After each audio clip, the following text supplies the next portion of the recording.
Good morning, my Real News Midday TV family. Thank you so much for tuning in this morning, and I'm wishing for everyone a wonderful and a blessed Sunday and a happy Mother's Day. And in the news this morning, alleged cow thief shot by police in Manchester. An alleged cow thief has been hospitalized after he was shot and wounded during a reported confrontation with the police in Mount Zion near Malgully, Manchester on Saturday. Reports suggest that around mid-afternoon Saturday, police pursued a group of men suspected of stealing cattle in the Malgully area. The pursuit ended in close proximity to reputed Duppy Church. It is reported that one of the men attacked the police, resulting in him being shot. His accomplices escaped. The injured suspect was taken to hospital and admitted under police guard. The men were reportedly about to load the carcasses into a Toyota Wish motor car when the incident happened. Pitbulls attack and injured woman, owner charged. Fiona Fang's legal troubles began in January when her 3 pitbulls attacked a neighbor, causing severe nerve damage to the victim's eyelid and multiple bite wounds. Fang appeared in the St. James Parish Court on Thursday, charged under the Dogs Liability for Attacks Act. She is being represented by attorney at law Chuma Paris. According to court documents, the incident occurred on January 18, 2024, about 6 a.m. in the flanker community in Montego Bay, St. James. It is alleged that the complainant was on her way to deal with some paperwork related to a new job when she passed by a neighbor's house and noticed several pit bulls on the property.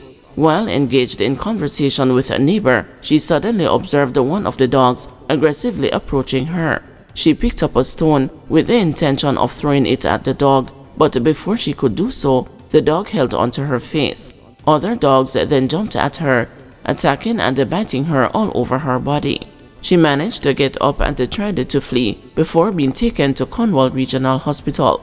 The complainant reportedly sustained bites on her right eye, right forehead, right side, right foot, left elbow, right hand, and multiple scratches. During the hearing, attorney at law Laura Williams, someone who was watching the proceedings on behalf of the complainant, informed the court that her client has since seen an ophthalmologist and has been quoted $670,000 for corrective surgery on her eye.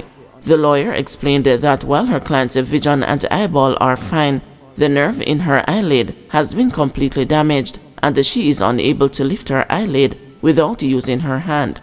She also stated that the scars she had received all over her body needed to be addressed.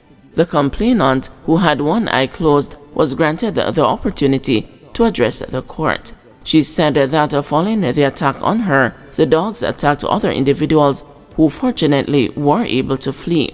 When presiding judge Natisha Fairclough Hilton inquired as to what has been done about the dogs, the investigating officer told the court that he made contact with the owners on multiple occasions to persuade them to control the dogs, but they made no effort to do so. The judge then questioned Fang about the information presented to the court regarding the dogs allegedly still roaming the streets. She flatly denied the claim. Meanwhile, Paris said he was not aware of such a complaint. The court clerk then informed the court that other corrective surgeries were required, but that a cost estimate was not yet available. The case was subsequently set for mention on May 28, and the Fang's bail was extended. Man dismissed in case of missing $1.2 million from BNS account. The prosecution on Thursday offered no evidence against Jareen Gardner, who was charged after he allegedly obtained more than $1.2 million that was unlawfully removed from a customer's bank account. Gardner made a brief appearance before the St. James Parish Court to answer to 17 counts of receiving stolen property. He was represented by attorney at law Suwayne Phillips. On a previous mentioned date, the court was told that the complainants were no longer interested in pursuing the case.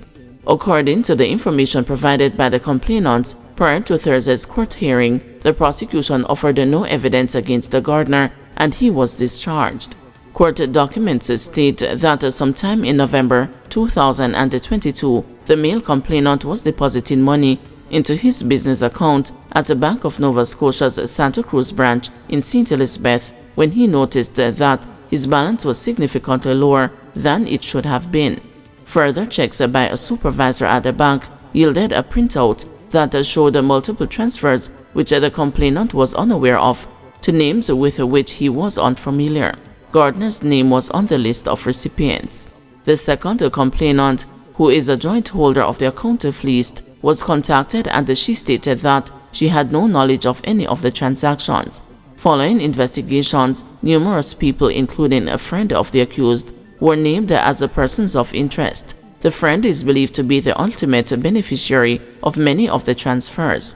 About 3 p.m. on November 10, 2022, Gardner was located at a call center in Montego Bay and asked about the sum transferred to his account by his friend.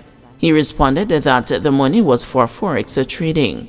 When presented with a list of the transfers, Gardner stated that he couldn't account for the funds his friend had transferred to his account. A total of $1,245,483.61 is alleged to have been deposited into Gardner's account. Drummer extraordinaire Desi Jones has died. Veteran drummer Desi Jones has died. He was 65. His wife confirmed to the news that Jones passed away Saturday evening after being found unresponsive at home. He was rushed to hospital where he was pronounced dead. An emotional Mrs. Jones was unable to give any further details.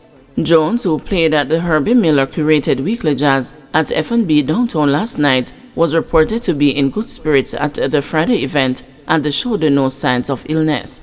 Last night we were together until about 11 p.m. talking and laughing and telling a lot of stories about the good old days. This morning at about 8:30, Desi sent out a lovely text message to O'Shane Love, whose gig it was last night. He was congratulating O'Shane on doing so well at the event, only for this evening to get a call from Desi's wife from the hospital to say that he was pronounced dead. Boy, this is a huge loss, a sorrowful Miller said, adding that Jones was an excellent mentor for young musicians who learned a lot at his feet. For years, Jones has been a fixture on the live music scene where he was very much in demand, and he also could be found at recording sessions locally and internationally. He kick-started his career during his teenage years as the drummer of the band, led by the late Sonny Bradshaw, the Sonny Bradshaw 7. His bio on CanopusDrums.com states that as a founding member of the band Chalice, Jones recorded 7 albums of original material with the group. He would later leave and form his own band, School, in 1988, touring extensively and recording with Jimmy Cliff, Barrington Levy, Mota Baruka, and Marcia Griffiths. Desi Jones has also recorded and toured with Jamaican jazz pianist and guitarist Monty Alexander and Ernie Ranglin. In 2019, Jones received the Order of Distinction in the rank of officer for his contribution to the development of Jamaican music in the genres of jazz, show music, and reggae. Opposition calls for effective action in response to cyber attacks on government agencies. The opposition is recommending swift and decisive action in the face of a troubling surge in cyber attacks on government agencies. Dr. Andre Horton, opposition spokesman on science and technology, says that the attacks have put the country's technological infrastructure in jeopardy. Dr. Horton's call comes in the wake of a ransomware attack on the Bureau of Standards Jamaica, which has so far cost the agency $36.1 million to procure the services of international companies Dell and Fortinet. According to a document obtained by the news, the companies have been hired to recover and secure the BSJ's information and communications technology structure. The breach, which occurred in February, reportedly stemmed from a phishing attack that compromised some staff credentials and potentially exposed the BSJ's system to malware. The BSJ's executive director, Dr. Vilton Gooden, told the news that none of the entity's core systems were affected and that there was removal or extraction of data from its ICT environment. Dr. Horton, commenting on the revelations on Saturday, said that the attack at the BSJ is part of a disturbing pattern affecting several government agencies over the last year, leading to substantial financial losses and threatening national security. He's also recommended strengthening regulatory frameworks and developing response strategies. And the recent cyber attack, including significant breaches at Petrojam and the Financial Services Commission, are exposing the vulnerabilities of our domestic cyber infrastructure. We are calling on the government to take decisive action. We need to conduct security audits. We need to establish our security standards. We need to support e-governance. We need to invest in advanced technology to remedy these challenges. And we also need to promote collaboration and educate the nation where these issues are concerned.